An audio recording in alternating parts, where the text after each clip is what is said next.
controls the past controls the future. Who controls the present controls the past. Not just a quote from Orwell's 1984, but that which he chose as the slogan of its all-controlling party.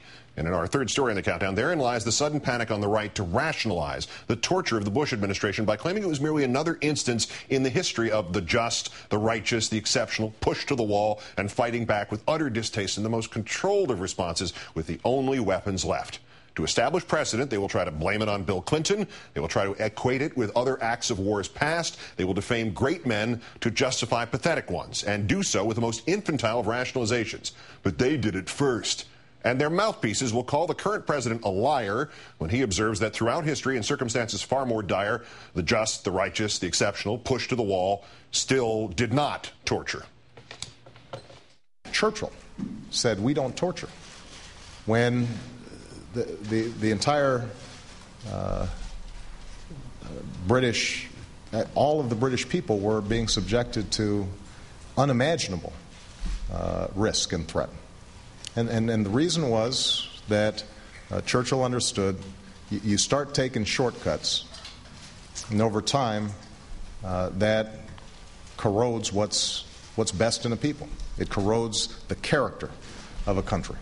Well, the right cannot let those facts go by unchallenged by lies. Winston Churchill is one of its appropriated heroes. If Donald Rumsfeld called all his administration critics the equivalents of Nazi appeasers, Churchill is the good guy in that equation, the man who fought not just the real Nazis, but first had to fight the real Nazi appeasers. At all costs, they cannot let Churchill be anti-torture. It ruins the whole Bush-Cheney right-wing lie that even the great men turn to torture when necessary. And so they turn to an eminently not-so-great man, a man whose knowledge of history seems to have been drawn in equal parts from comic books and the German apologists after the Second World War. Churchill actually wanted to use poison gas on the Germans in violation of the Geneva Convention, but was stopped by the British War Cabinet. The Royal Air Force killed hundreds of thousands, perhaps millions of civilians by targeting non-military sites. And the British operated a number of interrogation centers during and after World War II, including one called the London Cage, where German prisoners were beaten, deprived of sleep, and threatened with death. Another center was opened in Bad Nendorf on German soil after Churchill left power. It was almost like a concentration camp. President Obama's British example was wrong.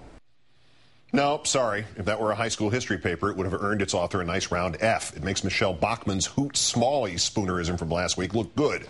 Point by point, first, that was not Obama's British example. The president cited Winston Churchill specifically. Second, quote, Churchill actually wanted to use poison gas on the Germans in violation of the Geneva Convention, but was stopped by the British War Cabinet. The most obvious answer to that is maybe, but he didn't. However, if you want to analyze what he may or may not have wanted to do, there are copious notes. Churchill's secret memo to his military chiefs, July 1944, the British Prime Minister asks them to analyze seriously using gas against German military industrial centers. But poison gas? From Churchill's memo, item 6, if the bombardment of London became a serious nuisance and great rockets with far-reaching and devastating effects fell on many centers of our government and labor, I should be prepared to do anything that would hit the enemy in a murderous place. I may certainly have to ask you to support me in using poison gas. We could drench the cities of the Ruhr and many other cities in Germany in such a way that most of the population would be requiring constant medical attention. Wait, constant medical attention? Not just thousands of dead civilians Saddam Hussein style? From Churchill's item number 5, poison gas attacks from which nearly everyone recovers. So now we know Churchill's mind. He did contemplate retaliating with poisonous, non-lethal gas if the Germans resumed full-scale bombardment of London, but only if the bombardment became a serious nuisance. And apparently the appalling London air raids of 1940 and 1941 did not meet Churchill's criteria for resorting to those non-lethal gas attacks. 1940 and 1941 was the period President Obama was talking about. And non-lethal gas is not the same as waterboarding or torturing prisoners. And ultimately, regardless of those facts, Churchill did not do it. The Fox commentator also leaves out the fact that simultaneously in this country, the military pleaded to initiate gas warfare against Japan. And as late as 1945, the future Nobel Peace Prize winner, General George Marshall, urged that we use it. And we as a nation, like Churchill, still chose the right path. Allegation 3, the Royal Air Force killed hundreds of thousands, perhaps millions of civilians by targeting non-military sites. This sounds very damning. However, A, it also has nothing to do with what Obama said about Churchill. B, its inclusion in a they did it first defense of Bush seems to conflict with the fact that in Churchill's case, the Germans actually did do it first, bombing London residential neighborhoods years before the Allies retaliated. C, virtually every nation in every war in the last 100 years has targeted non-military sites. We just did it in Afghanistan. And D, in Churchill's case, he actually tried to stop it. After the horrific bombing of Dresden in Germany in February 1945, Churchill, who never stopped producing historical source documents, wrote another memo so extraordinary that he was actually prevailed upon to withdraw it and replace it with something more tepid. He wrote, "It seems to me that the moment has come when the question of bombing German cities, simply for the sake of increasing the terror, though under other pretexts, should be reviewed.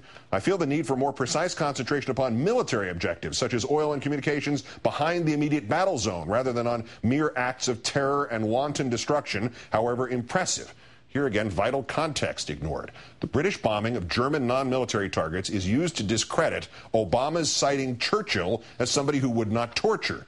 But even off on this tangent, Churchill looks nobler and nobler. He questioned the bombing. Point number 4, the British operated a number of interrogation centers during and after World War II, including one in Bad Nendorf on German soil after Churchill left power. So Obama saying Churchill wouldn't torture Germany and Germans is disproved because England opened an interrogation center at Bad Nendorf after Churchill left power? This is nonsensical, as if your TV show had won a Polk Award after you had left it and then you claimed the award was your own. Oh, that's right, it did, and you did. By the way, British torture of German prisoners at Bad Nendorf, post-Churchill, it led to the court-martial in July of 1948 of a British captain on 5 counts of neglect. The British investigated whether or not they had tortured. They investigated at Bad Nendorf and at another detention center in England, one called the London Cage, where German prisoners were beaten, deprived of sleep, and threatened with death. There are boxes of documents from the London Cage Detention Center. They were scoured right after the war and in investigative journalism 6 decades later. And only one credited accusation of torture there has ever been raised. A Nazi captain named Fritz Nocklein said he was deprived of sleep, left dressed only in pajamas, and kicked. 2 separate inquiries found nothing in Knocklein's claims except the record of the staff at this London Cage place bringing in the local London police to help calm down a prisoner who had become hysterical, Fritz Nocklein. The cops found Nocklein screaming but unhurt and in good health. Knocklein's testimony did not hold up to scrutiny in 1946, and it does not now, yet Fox News takes it, the only claim of torture under Churchill's premiership, and presents that allegation as fact.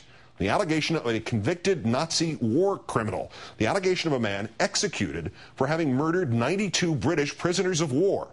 This is the second time Fox News Channel and its commentator have taken propaganda from the putrid and long-dead Nazi regime, blaming the Allies for Nazi war crimes, and claimed it was true, and that British or American versions supported by neutral witnesses and investigations, that those were the lies.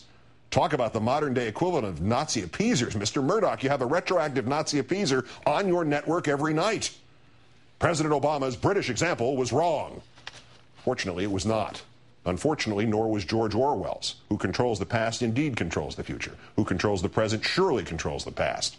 Fortunately, those who would usurp that control from the auspices of the facts and give it to that of the falsehoods, the commentators of Fox News, are at best mediocre at perverting history. Obama, more correctly, history was right. Churchill did not torture. Alas, if only we could say the same of Bush.